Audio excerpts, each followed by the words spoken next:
Indira suspense காப் thriller திரைப்படத்தை எங்கேயும் எப்போதும் கண்டு மகிழ சன் நெக்ஸ்ட் ஆப் டவுன்லோட் செய்யுங்கள். பாருங்க மேடம், பையில துணியெல்லாம் எடுத்து வச்சுட்டு ஊருக்கு கிளம்பிட்டா. ஆனந்தி, என்ன இதெல்லாம்? என்ன பண்றோன்னு தெரிஞ்சுதான் இதெல்லாம் பண்றியா? நல்லா யோசிச்சுதே இந்த முடிவு எடுத்திருக்கிற மேடம். என்னை தடுக்காதீங்க.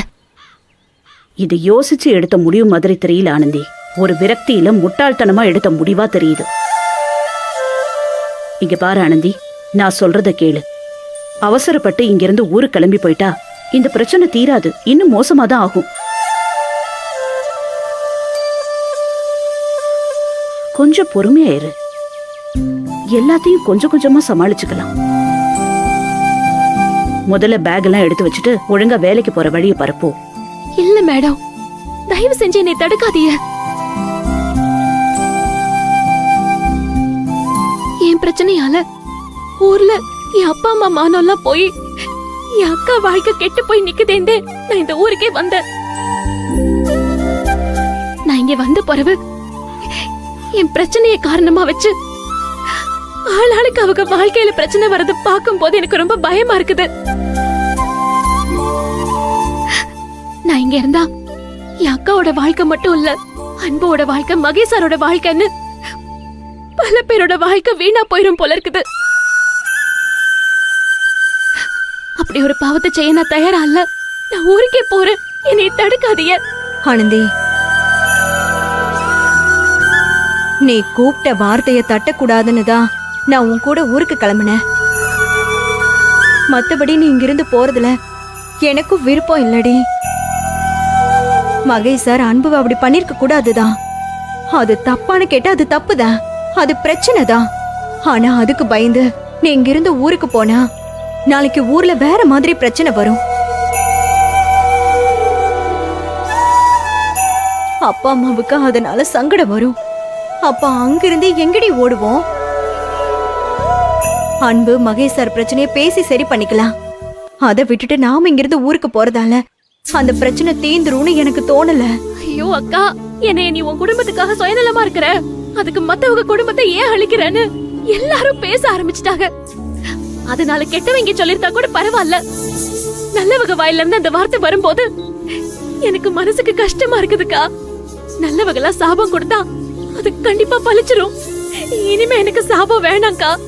யாழ் எனக்கு வந்து என்னைய என்ன சொல்லிட்டு போனான்னு எல்லாரும் கேட்டியல்ல. ஏய் ஆனந்தி, யாழினி பண்ணது தப்புன்னு அவளே ரியலைஸ் பண்ணிட்டு வந்து உன்கிட்ட மன்னிப்பே கேட்டுட்டு போயிட்டா. அப்புறம் எதுக்கடி அவ பேசினத பெருசா நினைச்சுக்கிட்டு இப்ப ஊருக்கு போறேங்கிற? ஐயோ, நான் அதுக்காக மட்டும் போல ரஜினா.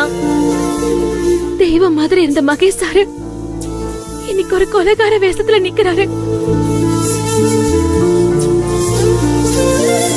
அவருக்கு அப்படி ஒரு கோவமும் ஆக்ரோஷமும் வரதுக்கு காரணம் யாரு? நான் தான். ஏன் சந்தோஷம் சந்தோஷம் நினைச்சு வாழ்ற அன்பு இன்னைக்கு கொடுமையான சூழ்நிலையில நிக்கிறாரு. மகேஷ் சாரால அவருக்கு எப்ப வேணாலும் பிரச்சனை வரலாம். இதுக்கு மேல நான் இங்க இருந்தேன்னா அங்க ரெண்டு நல்லவங்களோட வாழ்க்கை வீணா போயிடுமோன்னு எனக்கு பயமா இருக்குது. எப்பவும் என்னைய பத்தி மட்டுமே யோசிக்கிறவங்க அவங்க ரெண்டு பேரும். ஆனா இன்னைக்கு என்னால அவங்க ரெண்டு பேரும் அடிச்சுக்கிறத பார்க்கும் போது மனசுக்கு ரொம்ப வேதனையா இருக்குது. உயிரே போன மாதிரி இருக்குது. அந்த வலி என்னன்னு எனக்கு தான் தெரியும். தூரத்துல இருந்து பாக்குற உங்களுக்கு புரியாது. தயவு செஞ்சு என்னைய போக விடுங்க. என் தலைவிதி என்னவோ அத நான் அனுபவிச்சுக்கிறேன். நான் என் குடும்பத்தை கூட்டிட்டு வேற ஏதாச்சும் ஊருக்கு போய் பஞ்சம் பொழைச்சுக்கிறேன். ஆனந்தி, நான் சொல்றது கொஞ்சம் கேளு. நீ சொல்றதெல்லாம் உண்மைதான். நீ அனுபவிக்கிற வலியும் வேதனையும் எங்களால பார்க்க முடியுமே தவிர அதை உணர முடியாதுதான். ஆனா அதுக்காக இந்த பிரச்சனைக்கு தீர்வே இல்லைன்னு அர்த்தம் கிடையாது. இங்க பாரு, நான் மகேஷ் கிட்ட பேசுறேன். இனிமே ஓ விஷயத்திலயோ அன்பு விஷயத்திலயோ தலையிட வேணான்னு நான் சொல்றேன்.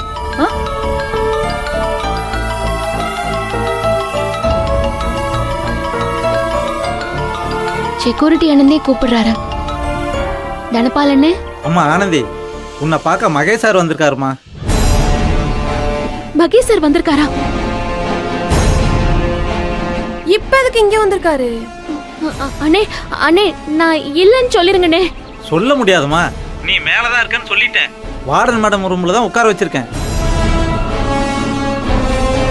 கொஞ்சம் வந்து என்னன்னு கேளுமா. வாமா. அண்ணே அண்ணே அண்ணே. ஆனந்தி, நான் மகேஷ் கிட்ட பேசுறேன். அது வரைக்கும் நீ அவசரப்பட்டு இந்த மாதிரி முடிவெல்லாம் எடுத்துட்டு இருக்காத. முதல்ல உனக்கு நடந்த அநீதிக்கு யாரு காரணம்னு கண்டுபிடிக்கணும். கண்டுபிடிச்சு எந்த சபதத்தை நிறைவேற்றணும்னு ஊர்ல இருந்து வந்தியோ அதை நிறைவேற்றணும். அதுதான் இப்ப முக்கியம். வா, நம்ம போலாம். வா. ம்.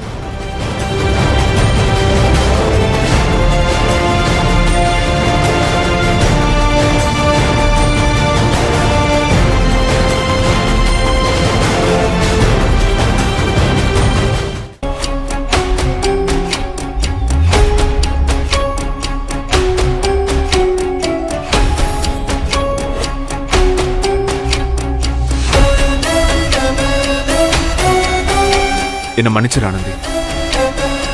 ஐ அம் ரியலி சாரி. எதுக்கு சார் நீங்க என்கிட்ட மன்னிப்பு கேக்குறீங்க? நான் தப்பு பண்ணிட்டேன் ஆனந்தி, பெரிய தப்பு பண்ணிட்டேன். நான் தேவையில்லாம ரொம்ப எமோஷனல் ஆயிட்டேன். எல்லாரோட மனசும் கஷ்டப்படுத்திட்டேன். அன்போட அம்மா என்னை பத்தி என்ன நினைச்சிருப்பாங்க? அன்பு என்னை பத்தி என்ன நினைச்சிருப்பா? நீ எவ்வளவோ சொன்ன அன்பு இதுக்கு காரணம் இல்லைன்னு. ஆனா உனக்கு ஒரு பிரச்சனைனதும் அதை பார்த்துட்டு என்னால அமைதியா இருக்க முடியல. அதுக்கப்புறம் வீட்டுக்கு போய் நல்லா யோசிச்சு பார்த்தேன். அப்பதான் நான் பண்ணது தப்புன்னு எனக்கு புரிஞ்சுது. நான் தேவையில்லாம உன் வாழ்க்கையில ரொம்ப தலையிடுறேன். உனக்குன்னு ஒரு வாழ்க்கை இருக்கு, உனக்குன்னு ஒரு விருப்பு வெறுப்பு இருக்கு. அது நான் உன்னை காதலிச்சதுல ஆரம்பிச்சு அதுக்கப்புறம் நீ அன்பு கூட தான் சேரணும்னு இப்ப நான் உன்னை கட்டாயப்படுத்துற விஷயம் வரைக்கும் உன் விருப்பத்துக்கு முக்கியத்துவம் கொடுக்காம என் விருப்பத்துக்கு தான் நான் உன்னை கட்டாயப்படுத்திக்கிட்டு இருக்கேன். ஒருவேளை நீ என்கிட்ட வேலை பார்க்கறதால நான் உன்னை ஒரு தொழிலாளியாவோ என்ன நான் ஒரு முதலாளியாவோ நினைச்சு அந்த எண்ணத்துல தான் நான் உன்கிட்ட அதிகாரம் பண்றேன்னு தோணுது. நான் அதை தப்புன்னு நேத்து தான் உணர்ந்தேன். நான் செய்ய நினைக்கிறதெல்லாம் ஒன்னே ஒண்ணுதான் ஆனந்தி. என் கம்பெனில நடந்த ஒரு ஃபங்க்ஷன் மூலமா உனக்கு ஒரு அநீதி நடந்திருக்கு. அந்த அநீதிக்கு காரணம் யாருன்னு கண்டுபிடிச்சு உனக்கு ஒரு தீர்வை நான் கொடுக்கணுமே தவிர உன் வாழ்க்கைக்குள்ள நான் வரவோ இல்ல துளசி வாழ்க்கைக்குள்ள நுழையவோ இல்ல. இனிமே நீ இதை பண்ணு அதை பண்ணுன்னு ஆர்டர் போடுறதுக்கும் எனக்கு எந்த உரிமையும் கிடையாது. அது என்னோட வேலையும் கிடையாது. மகேஷ், சரியான நேரத்துல சரியான முடிவு எடுத்திருக்க. இப்போ நீ இந்த முடிவை எடுக்காம இருந்திருந்தா ஆனந்தி இங்க இருந்திருக்கவே மாட்டா. புரியலம்மா. ஆனந்தி இந்த ஊரே வேண்டான்னு முடிவு பண்ணி ஊருக்கு கிளம்புறா சார். ஓ, ஏன் ஆனந்தி இப்படி ஒரு முடிவு எடுத்திருக்க? சாரி ஆனந்தி, உன்னை நான் அப்படி ஒரு முடிவு எடுக்கிற சூழ்நிலைக்கு தள்ளிட்டேன்.